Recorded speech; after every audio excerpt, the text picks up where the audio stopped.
आध्यात्म न्यास समिति के द्वारा आज एक महत्वपूर्ण प्रेस वार्ता की गई।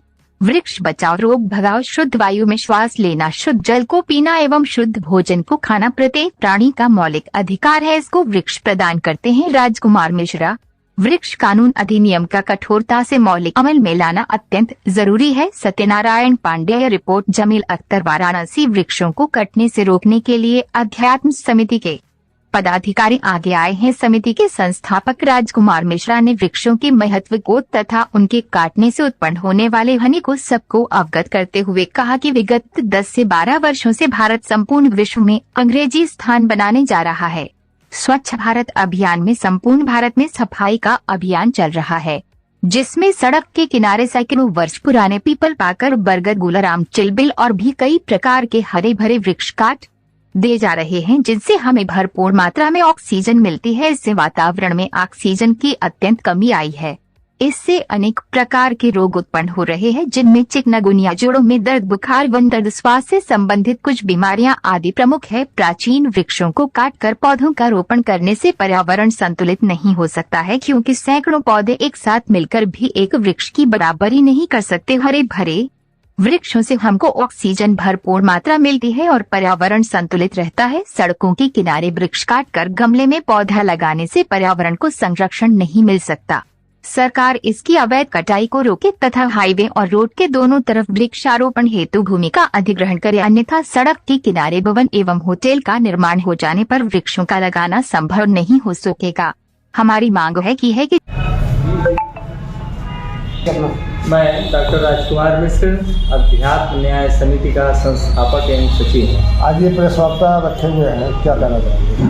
जी, आज का जो माहौल है, परिवेश है, वह स्वच्छता को सर्वोपरि मानता है। स्वच्छ भारत अभियान चल रहा है और इस स्वच्छता के नाम पर स्वच्छता में बाधक जो भी चीज़ें हैं, चाहे वो मनुष्य की कर ही क्यों न हो, उसको हटा दिया जा रहा है, मार्ग से हटा दिया जा रहा है। तो हमने इधर 10-12 वर्षों में ये अनुभव किया कि जो ऑक्सीजन की मात्रा पर्यावरण में थी वो निरंतर गिरावट होती जा रही है और ये जितने सघन वृक्ष हैं उसे बड़ी ही निर्ममता से काट दिया जा रहा है।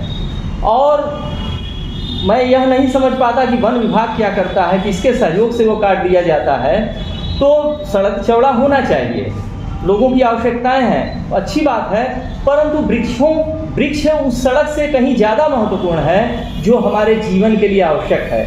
अगर सड़क को बनाना ही हो तो वृक्षों को छोड़ करके उसके साइड से रोड बनाया जा सकता है। और दूसरी बात, सरकार जितनी तत्परता वृक्षों को कटवाने में दिखा रही है या वृक्ष के काटने वाले जितनी तत्परता से वृक्षों को काट दे रहे हैं, उतनी ही तत्परता वृक्ष को लगाने के लिए क्यों नहीं दिखाई जाती। मैं ये सरकार से निवेदन करना चाहता हूँ, बड़ा विनम्र अनुरोध करता हूँ कि आप हाईवे के दोनों तरफ वृक्षारोपण हेतु जमीन अधिग्रहण करें और उसमें जो प्राचीन काल से भारत में वृक्ष लगाए जाते थे, जैसे पीपल, पाकड़, बरगद, गूलर, आम, जामुन, नीम, इन वृक्षों को लगवाएं। और दूसरी बात, एक क्रम से लगवाएं, जैसे पीपल के बाद पाकड़, उसके बाद बरगद, गूलर, आम, इस क्रम से यदि लगाएंगे तो बीच का कोई भी वृक्ष नष्ट होगा तो तुरंत जाना जा सकेगा कि बीच से वृक्ष गायब हुआ है। इसलिए उन पौधों को लगाएं। और दूसरी बात, जो सरकार हजारों या लाखों वृक्षों को काट करके करोड़ों वृक्षारोपण करा देती है, इससे केवल और केवल तत्काल में ये अनुभव होगा कि सरकार बहुत प्रयास कर रही है, परंतु उसका यह प्रयास बिल्कुल असफल होना है, निष्फल जाना है। क्योंकि एक वयस्क वृक्ष जो 100 वर्ष पुराना है, 50 वर्ष पुराना वृक्ष है, उसकी बराबरी हजारों पौधे मिल करके भी नहीं कर सकते। और जब तक वे पौधे 100 वर्ष में अपना वयस्क रूप लेंगे, तब तक जो जनता है वह रोगी हो चुकी होगी, कैंसर हो चुका होगा। वो हमारा जन्म से ही जो गर्भ से बच्चे पैदा होंगे वे ही जन्मजात रोगी होंगे।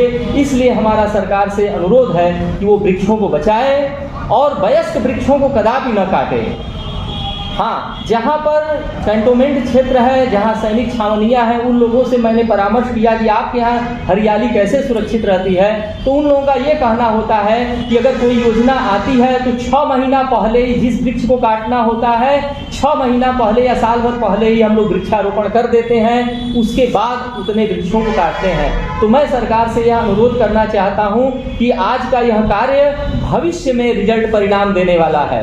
आप जो भी कार्य करें 5 साल के लिए नहीं बल्कि 100, 200, 500 साल के भविष्य को ध्यान में रखते हुए कार्य योजना बनाएं। आप पर्यावरण को लेकर आपने क्या रणनीति बनाया है और क्या संदेश आप देना चाहते हैं, जनता से क्या सहयोग और क्या संदेश देना चाहते हैं? देखिए, हम जनता से यही कहना चाहेंगे कि वो पर्यावरण के महत्व को आत्मसात करें।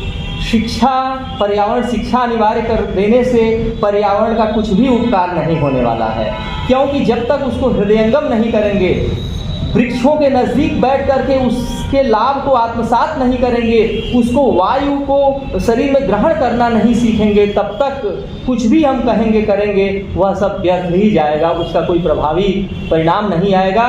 इसलिए मैं जनता से अनुरोध करता हूँ कि वो वृक्षों के नीचे बैठ करके ऑक्सीजन को ग्रहण करना सीखें, क्योंकि ऑक्सीजन को जब ग्रहण करने में समर्थ हो पाएंगे तभी हम यह निर्णय ले पाएंगे कि यह वायु शुद्ध है अथवा अशुद्ध है।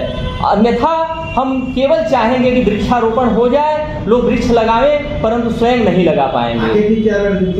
देखिए, हम ये चाहते हैं कि सड़कों के किनारे वृक्षारोपण किया जाए और ये बगुनबेलिया या मनी प्लांट या स्नेक प्लांट इस तरह के वृक्षों को न लगा करके सघन वृक्षों को लगाया जाए। जैसा वृक्ष वो कटवा रहे हैं उन्हीं वृक्षों को, उसी तरह के वृक्षों को लगवाएं, तब पर्यावरण षड्यंत्र के अनुसार वृक्ष को